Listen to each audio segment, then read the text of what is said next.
So this is my Ranger. I bought it in 2004 and have been slowly modifying it since. I figured I'd do a little walk around of everything that's been done to it and show some of the little modifications. Start at the front, work to the back, and then so on and so forth. First, I guess start with my front winch bumper that I built. Center section's 3/16. The outer edges are boxed in 12 gauge right now. It's kind of a work in progress, needs a little bit of additional support. It flexes a little bit more than I'd like. The two cutouts on the ends there that you see kind of underneath the corner of the headlights, those are for a high lift jack. So I can stick a high lift jack in there if I need to and jack it up. Then obviously underneath there you can see a little 12-inch LED light bar, just a cheapie from Amazon. Stuck back behind the grill there's a Warren 9.5 XP winch. Good winch, fast winch. I've been real happy with it. So that's kind of a front bumper. It gives me a good, if you look at it, you can see it kind of gives a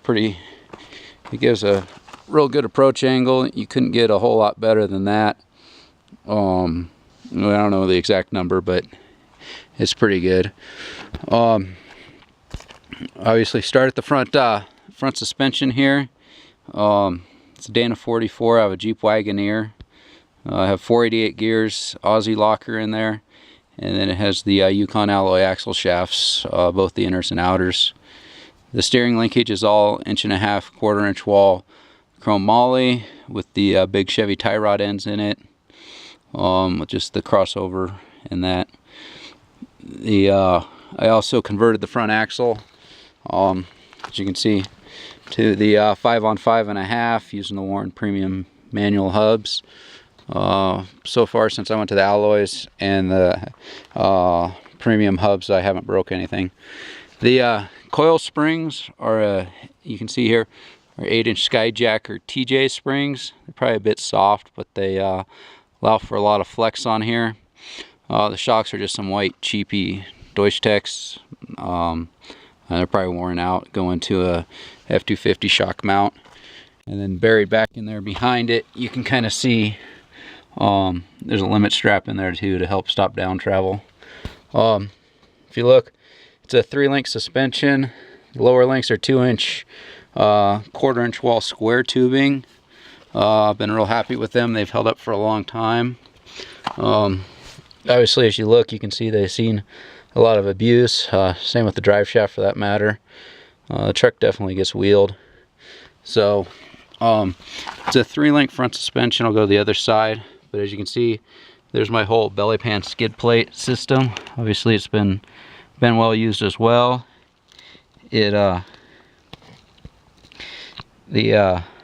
3/16. Designed it, cut it on my plasma table, so it notches in there, slides in.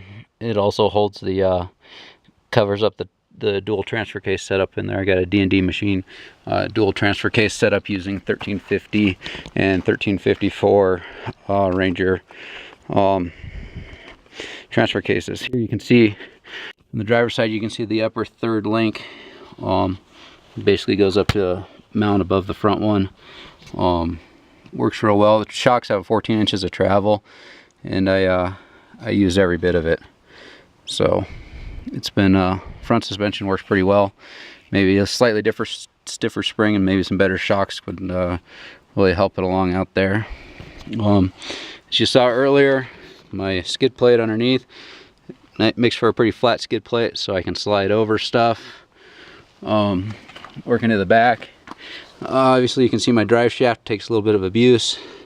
It's basically the factory drive shaft, but I've had it retubed with 134 wall tubing, so it stays, it takes up a little bit more abuse.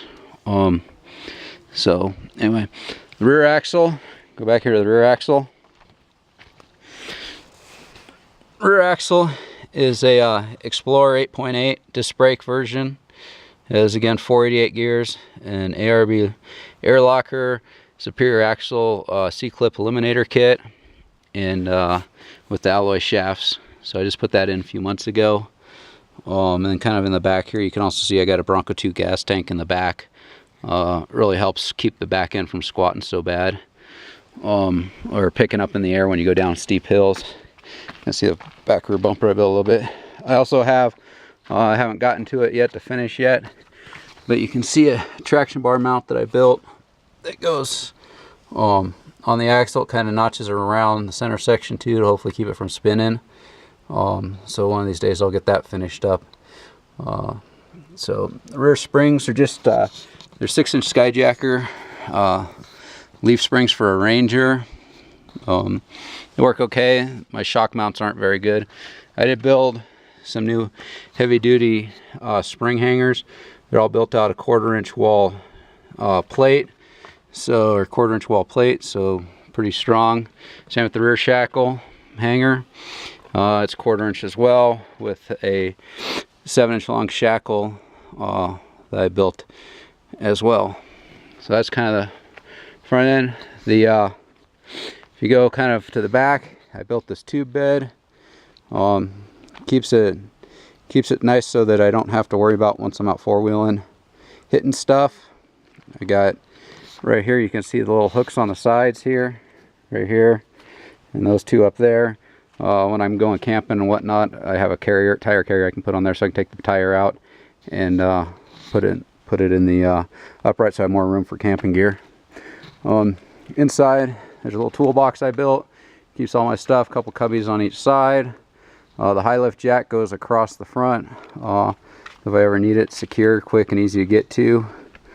I also do the fire extinguisher quick release mount, so you just pull this pin out and it will fall right out, drop down, and you can get to it quick access. This is just a little spring thing there for my action camera, so I can clip it onto the cage or something if I want to take some video. Again, the whole cage I built myself. The sliders, they're 2-inch square tubing with an 1.5-inch tube on there. Been real happy. They've been on there for a long time. I also cut 3 inches off the bottom of the cab, right at the bottom of the door seam, to raise it, as you can see. And you can see the sliders take plenty of abuse. Got the whole exo cage. Then in addition to it, I added these little lights up here at the top that when I open up the door, they turn on. So at night I can see a little bit better in the back of the cab, see what's going on. So that's pretty much the outside. Start on the under the hood next. So under the hood is the factory 4-liter that the truck came with. Pretty much bone stock. I haven't done anything to it. Really the big modifications underneath here. I've added the Explorer dual core radiator. Stop having the overheating problems, getting a little warm when I was coming up the mountain to go four-wheeling. This truck didn't come with air conditioning, so in place of the factory air conditioner, I'm out a York 210 air compressor. So I get plenty of air. That's what I use up to air up my tires and run my ARB locker. It'll take a 37-inch tire, which is what I run, from 8 pounds to 35 pounds in just under 4 minutes at idle. Sure, if I had a high idle or something, I could bump that up a little bit. I also have underneath the hood this little box right here I built. Inside underneath here, you pull this pin out, and then this comes out, and there's one can of gear oil, and then I got 2 cans of motor oil and 2 things of ATF fluid right there, just in case. Keeps it from getting in my toolbox and making a mess. And then down back in here, where kind of a bunch of air conditioning stuff is, I have this little box right here. What is this? It's basically essentially my little food cooker. I can throw hot dogs or burritos in there, then drive around for a few hours and pull out and kind of have a warm little meal on the trail. It just pops open, top comes out, and then there's the bin. So not much, but it's enough. Can only take 2 people, so it can hold 2 people's worth of food. So works all right. You know, harder you're driving, the warmer it gets. Then we'll move on into the interior.